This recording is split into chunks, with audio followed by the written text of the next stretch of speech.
Oke coy, dilansir dari Russia Beyond. Beginilah tampilan Rusia pada tahun 1922.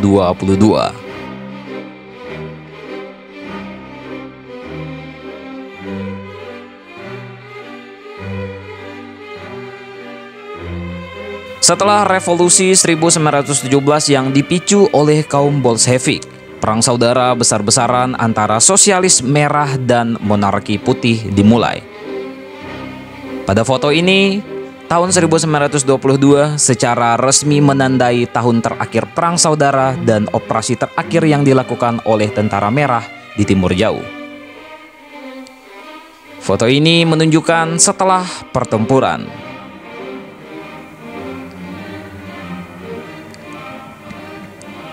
Dalam foto ini, tentara merah di Vladivostok sambil membawa spanduk yang berbunyi perdamaian, ketertiban, dan ketenangan dibawa oleh tentara revolusioner rakyat.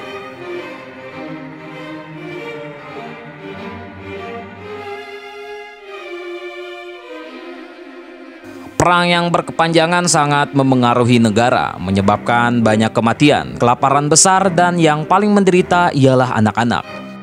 Dalam foto berikut ini adalah anak-anak bersiap untuk evakuasi dari provinsi Chelyabinsk yang kelaparan di Bashkiria.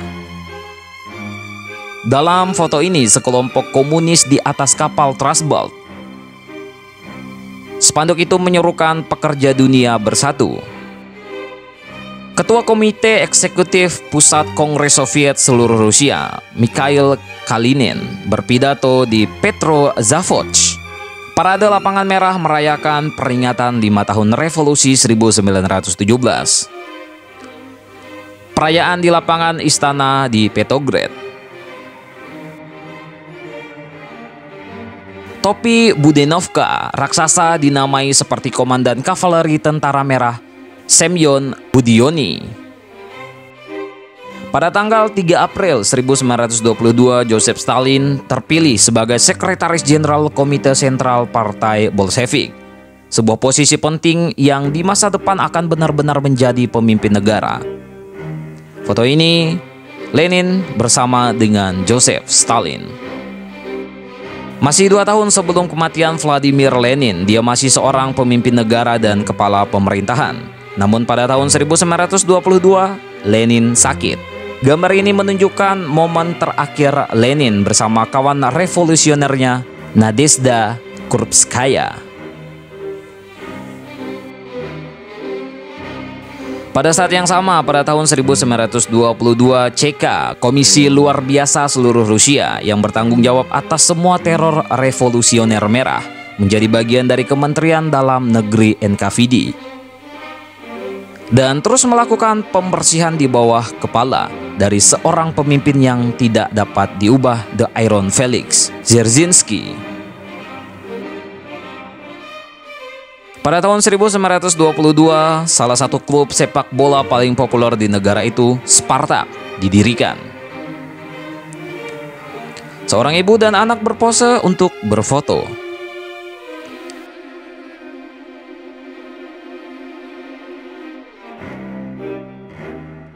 Sebuah pabrik jahit yang sekarang adalah pabrik Bolshevika di Moskow. Pekerja pabrik sepatu Moskow memasang mesin jahit.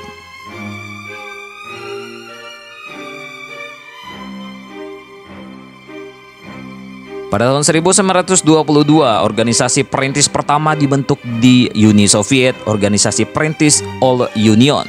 Masa depan dinamai V.I. Lenin.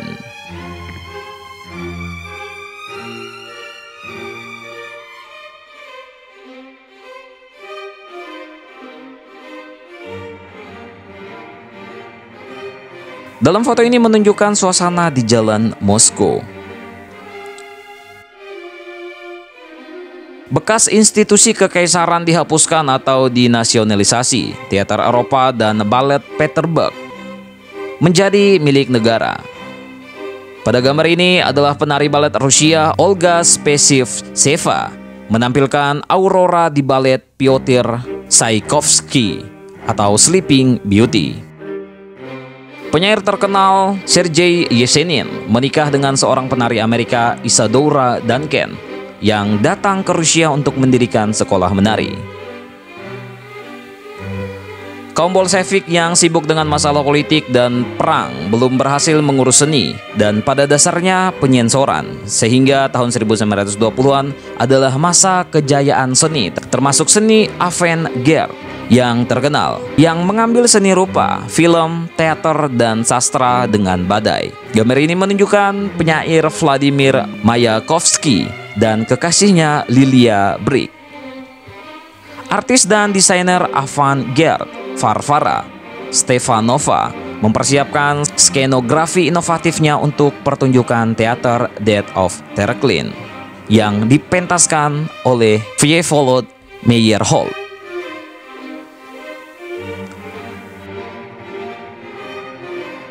Varvara Stefanova dan suaminya, fotografer avant-garde terkenal Alexander Rodchenko.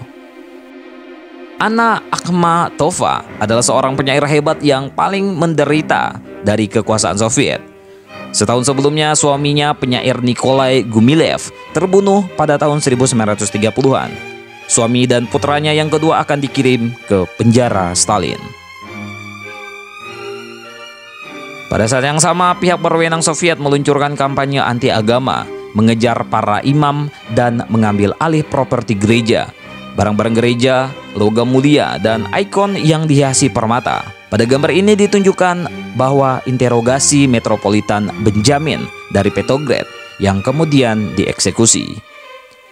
Gambar ini menunjukkan komisi yang bertanggung jawab atas penyitaan perhiasan dari gereja di tahun 1922. Gambar ini menunjukkan orang-orang Moskow berkerumun di dekat gereja Saint George yang kemudian dihancurkan selama penyitaan barang-barang berharga gereja. Gambar ini menunjukkan bahwa anggota Dewan Petrograd membuka kuil Alexander Nevsky. Sisa-sisa orang suci Rusia dipindahkan dari Alexander Nevsky Lavra ke Museum Agama dan Ateisme yang baru.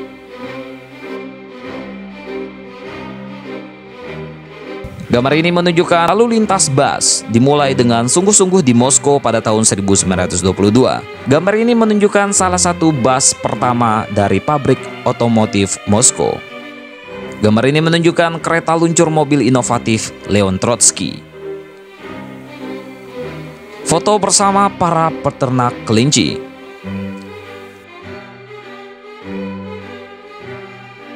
Potret sebuah keluarga Moskow.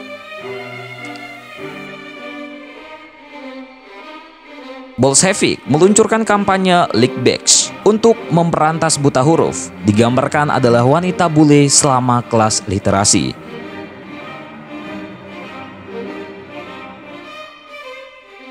Pada tanggal 30 Desember, Kongres Soviet Seluruh Serikat pertama berlangsung di Moskow yang menyetujui perjanjian tentang pembentukan Uni Soviet.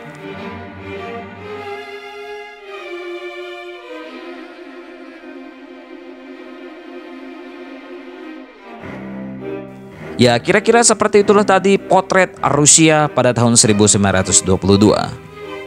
Tentang ini, bagaimana menurut kalian, coy?